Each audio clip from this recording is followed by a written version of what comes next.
وَلَوْ نَزَّلْنَا عَلَيْكَ كِتَابًا فِي قِرْطَاسٍ فَلَمَسُوهُ بِأَيْدِيهِمْ لَقَالَ الَّذِينَ كَفَرُوا إِنْ هَذَا إِلَّا سِحْرٌ مُبِينٌ وَقَالُوا لَوْلَا أُنزِلَ عَلَيْهِ مَلَكٌ وَلَوْ أَنزَلْنَا مَلَكًا لَقُضِيَ الْأَمْرُ ثُمَّ لَا يُنظَرُونَ وَلَوْ جَعَلْنَاهُ مَلَكًا لَجَعَلْنَاهُ رَجُلًا وَلَلَبَسْنَا عَلَيْهِمْ مَا يَلْبِسُونَ وَلَقَدِ اسْتُهْزِئَ بِرُسُلٍ مِّن قَبْلِكَ فَحَاقَ بِالَّذِينَ سَخِرُوا مِنْهُم مَّا كَانُوا بِهِ يَسْتَهْزِئُونَ قُلْ سِيرُوا فِي الْأَرْضِ ثُمَّ انظُرُوا كَيْفَ كَانَ عَاقِبَةُ الْمُكَذِّبِينَ۔ یہ سورہ انعام کی آیت نمبر 7 سے نمبر 11 تک میں نے آپ کے سامنے تلاوت کی ہے۔ اس آیت کریمہ میں اللہ تبارک و تعالی نے مشرکین عرب کی ایک ہٹ درمی کا ذکر فرمایا ہے، اور وہ یہ کہ اگرچہ رسول کریم سرورت عالم صلی اللہ علیہ وسلم کی طرف سے بہت سے معجزات ان کے سامنے آ چکے تھے، رسول کریم سرورت عالم صلی اللہ علیہ وسلم کا کردار اور اخلاق ان کے سامنے آ چکا تھا، جو بذات خود ایک معجزے سے کم نہیں تھے، اور قرآن کریم بطور ایک معجزے کے ان کے سامنے آ چکا تھا۔ اس کے باوجود وہ نت نئے مطالبے کرتے رہتے تھے کہ ہمیں فلاں معجزہ دکھائیے، فلاں معجزہ دکھائیے، اور اس کی وجہ سے بعض صحابہ کرام اور کسی وقت رسول کریم صلی اللہ علیہ وسلم کو بھی یہ خیال ہوتا تھا اپنی امت پر شفقت کی وجہ سے کہ جو کہہ رہے ہیں کہ ہمیں فلاں معجزہ دکھا دیجئے تو دکھائی دیا جائے تاکہ یہ ایمان لے آئے، اور اللہ تعالیٰ کی طرف سے وہ دکھایا نہیں جا رہا تھا۔ تو بعض اوقات دل میں یہ خیال ہوتا تھا کہ ہم ان کی ہدایت کے لیے اگر جتنی کوشش کر سکتے ہیں وہ کر لیں۔ تو اللہ تبارک و تعالی نے اس صورتحال کے اوپر ان آیات کریمہ میں تبصرہ فرمایا ہے۔ ان کا ایک مطالبہ یہ تھا کہ وہ ہمارے پاس کتاب براہ راست کیوں نہیں آ جاتی، یہ رسول کریم صلی اللہ علیہ وسلم پر نازل ہو کر جو ہمیں پہنچائی جاتی ہے، اس کے بجائے براہ راست ہم پر کتاب نازل ہو جائے۔ اور بعض اوقات ان کا مطالبہ یہ ہوتا تھا کہ کوئی فرشتہ آ جائے رسول بن کر، یا کم از کم رسول کریم صلی اللہ علیہ وسلم کی تصدیق کے لیے، تو ہمیں یقین آ جائے کہ واقعی آپ اللہ کے پیغمبر ہیں۔ تو ان مطالبات پر اللہ تعالیٰ نے ان آیات کریمہ میں تبصرہ فرمایا ہے اور ان شبہات کا جواب دیا ہے۔ تو یہاں پہلے میں ان آیات کا ترجمہ عرض کرتا ہوں، اس کے بعد پھر اس کی تھوڑی سی تشریح۔ قرآن کریم میں اللہ تبارک و تعالیٰ فرماتے ہیں کہ اگر ہم تم پر کوئی ایسی کتاب نازل کر دیتے جو کاغذ پر لکھی ہوئی ہوتی، پھر یہ اسے اپنے ہاتھوں سے چھو کر بھی دیکھ لیتے، تو جن لوگوں نے کفر اپنا لیا ہے وہ پھر بھی یہی کہتے کہ یہ کھلے ہوئے جادو کے سوا کچھ نہیں۔ اور یہ لوگ کہتے ہیں کہ اس پیغمبر پر کوئی فرشتہ کیوں نہیں اتارا گیا، حالانکہ اگر ہم کوئی فرشتہ اتار دیتے تو سارا کام ہی تمام ہو جاتا، پھر ان کو کوئی مہلت نہ دی جاتی، اور اگر ہم فرشتے ہی کو پیغمبر بناتے تب بھی اسے کسی مرد ہی کی شکل میں بناتے، اور ان کو پھر ہم اسی شبے میں ڈال دیتے جس میں یہ اب مبتلا ہے۔ اور اے پیغمبر، حقیقت یہ ہے کہ تم سے پہلے بھی بہت سے رسولوں کا مذاق اڑایا گیا ہے، لیکن نتیجہ یہ ہوا کہ ان میں سے جن لوگوں نے مذاق اڑایا تھا ان کو اسی چیز نے آ گھیرا جس کا وہ مذاق اڑایا کرتے تھے۔ ان کافروں سے کہو کہ ذرا زمین میں چلو پھرو، پھر دیکھو کہ پیغمبروں کو جھٹلانے والوں کا کیسا انجام ہوا۔ ان آیات میں پہلے تو ان کے اس مطالبے کا ذکر ہے کہ وہ کہتے تھے کہ ہمارے اوپر کتاب براہ راست نازل ہو جائے، اور وہ کتاب کسی کاغذ پر لکھی ہوئی ہو۔ تو اللہ تبارک و تعالیٰ فرما رہے ہیں کہ یہ ان کا مطالبہ سوائے ہٹ درمی کے کچھ اور نہیں ہے۔ اگر بالفرض ہم ان کو کتاب کاغذ پر لکھی ہوئی اتار کر بھی نازل کر دیں، ہاتھوں سے اس کو چھو کر بھی دیکھ لے پھر بھی یہ اس پر ایمان نہیں لائے گے، یعنی انہوں نے طے کر رکھا ہے کہ ہمیں ایمان نہیں لانا، تو اب وہ اگر یہ ان کا مطالبہ پورا کر بھی دیا جائے تو بھی ہمارا علم ازلی یہ فرماتا ہے کہ یہ ایمان لانے والے نہیں ہیں۔ چنانچہ فرمایا بلا نزلنا علیک کتابا فی قرطاس، اگر ہم تم پر کوئی ایسی کتاب نازل کرتے جو کاغذ پر لکھی ہوئی ہو، فلمسوہ بایدیہم، پھر یہ اسے اپنے ہاتھوں سے چھو کر بھی دیکھ لیں، تو لقال الذین کفروا، جن لوگوں نے کفر اپنا ہی رکھا ہے وہ پھر بھی یہی کہیں گے کہ ان ھذا الا سحر مبین، یہ کھلے ہوئے جادو کے سوا کچھ نہیں۔ جس طرح قرآن کریم جو ایک بذات خود معجزہ ہے، اس کے بارے میں بھی یہ لوگ کہہ رہے ہیں کہ یہ ایک جادو ہے، بعض اوقات جادو کہہ دیتے ہیں، بعض اوقات شاعری کہہ دیتے ہیں۔ اسی طرح اگر یہ کتاب بھی اس طرح نازل کر دی جائے تب بھی وہ اس کو صرف جادو کہیں گے، اور کتاب ان کے اوپر نازل کرنے کا مقصد یہ ہے کہ وہ یہ چاہتے ہیں کہ ہمارے پاس براہ راست ہر ایک آدمی کے پاس کتاب اللہ آ جائے۔ تو اللہ تعالیٰ کی سنت یہ ہے کہ کبھی کتاب بغیر پیغمبر کے نہیں بھیجتا، پیغمبر بغیر کتاب کے آ جاتے ہیں لیکن کتاب بغیر پیغمبر کے نہیں آتی۔ اور وجہ یہ ہے کہ کتاب کبھی بھی کسی انسان کی زندگی میں اصلاح کرنے کا ذریعہ نہیں ہوتی۔ کوئی بھی علم و فن وہ محض کتاب کی بدولت حاصل نہیں ہو سکتا جب تک کہ کوئی استاذ نہ ہو، کوئی معلم نہ ہو۔ تو اگر ان کے پاس ہر ایک کے پاس ایک کتاب آ کر اتر جاتی اور اس کے کاغذ پر لکھی ہوئی اور اس کو یہ ہاتھ لگا کے بھی دیکھ لیتے تو یہ اپنے آپ کو رسول سے مستغنی سمجھتے، کتاب ہمارے پاس براہ راست آ گئی، لہذا اب ہمیں رسول کی کوئی ضرورت نہیں، الیاذ باللہ۔ تو اس صورت میں یہ ہوتا کہ یہ سب براہ راست کتاب پڑھتے اور کتاب پڑھ کے بجائے فائدہ اٹھانے کے گمراہ ہوتے، کیونکہ رسول کو تو بھیجا ہی جاتا ہے کتاب کی تشریح کے لیے۔ جیسے کہ اگر کوئی کسی علم و فن کی کتاب ہو، میڈیکل سائنس کی کتاب ہے، وہ ایک عام آدمی کے سامنے آ جائے اور وہ اس کو پڑھ کے ڈاکٹر بننا چاہے تو نہیں بن سکتا جب تک کہ کسی استاد سے تربیت حاصل نہ کرے۔ تو اللہ تعالیٰ کی حکمت یہ ہے کہ وہ کتاب تنہا نازل نہیں کرتا بلکہ اس کے ساتھ معلم کے طور پر رسول بھیجتا ہے۔ تو اس لیے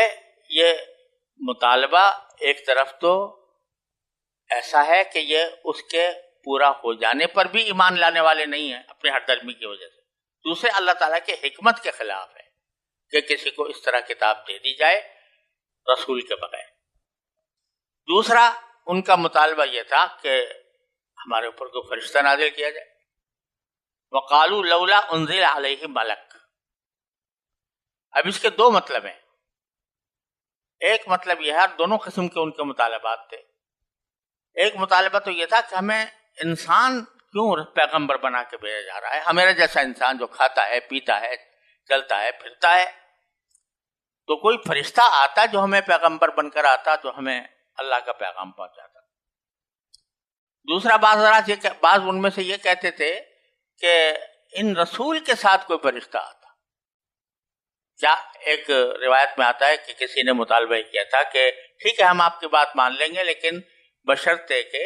آپ 4 فرشتے ہوں جو آئیں اور آ کر ہم کو بتائیں کہ یہ واقعی اللہ کے پیغمبر ہیں۔ تو دونوں باتوں کا یہاں جواب دیا گیا ہے کہ قرآن کیوں ایک فرشتے پر نازل نہیں ہوا، فرشتے کو کیوں رسول بنا کر نہیں بھیجا گیا، یا فرشتوں کو تمہارے سامنے تصدیق کر کے کیوں نہیں بھیجا گیا، تصدیق کرنے کے لیے کیوں نہیں بھیجا گیا۔ تو اس کے 2 جواب دیے اللہ تبارک و تعالیٰ۔ جواب یہ ہے کہ پہلے تو یہ ذرا سوچو کہ فرشتہ اگر آئے تو اپنی اصلی شکل میں آئے یا انسان کی شکل میں آئے۔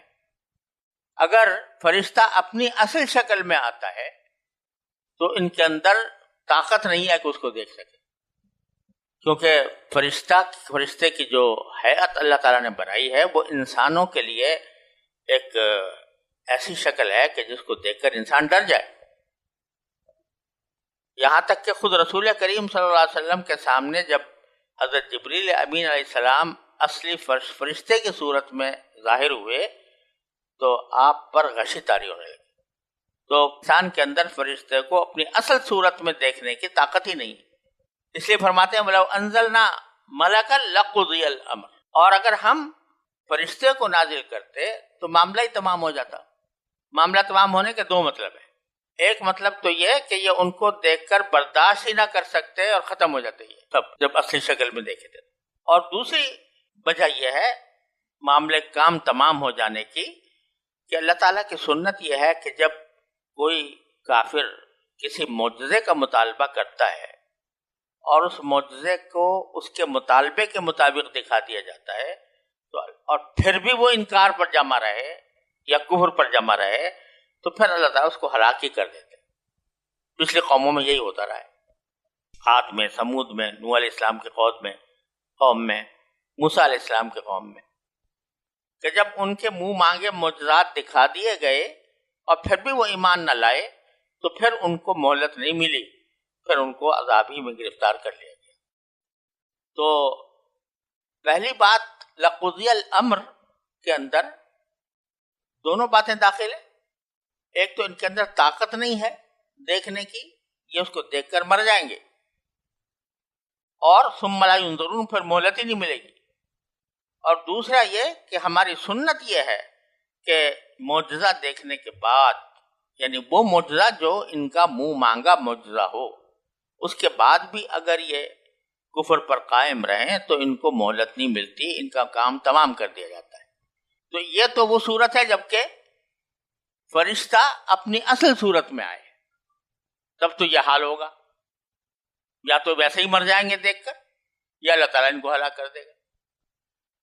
اور دوسری صورت یہ ہے کہ انسانی شکل میں لایا جائے فرشتے کو تاکہ اس کو برداشت کر سکے. تو پھر وہی سوال کھڑا ہو جائے گا کہ یہ تو انسان ہے، اس کو فرشتہ ہم کیسے سمجھے، رسول کیسے مانے. تو وَلَوْ جَعَلْنَاهُ مَلَكًا،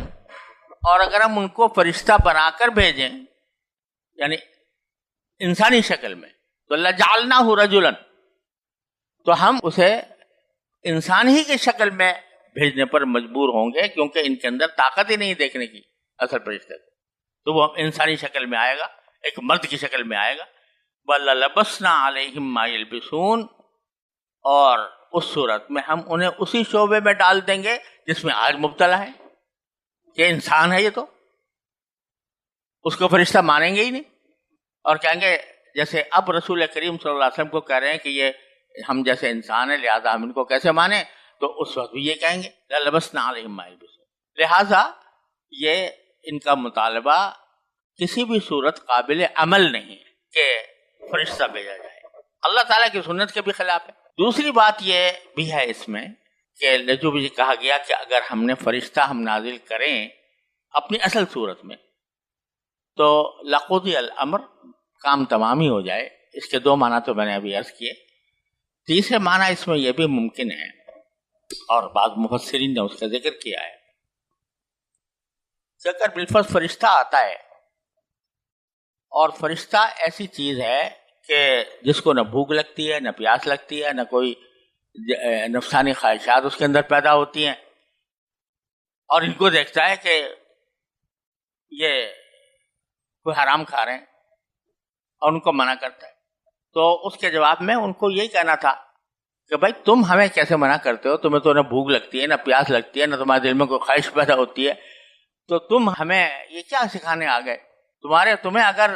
بھوک لگتی، پیاس لگتی، تمہارے دل میں خواہشات پیدا ہوتی، تمہاری انسانی حاجتیں ہوتی، تو پھر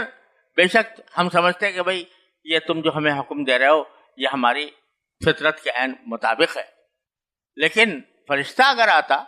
تو وہ کہتا کہ یہ تم، بلکہ فرشتہ جو ہے ہو سکتا ہے کسی مباح چیز کے بارے میں بھی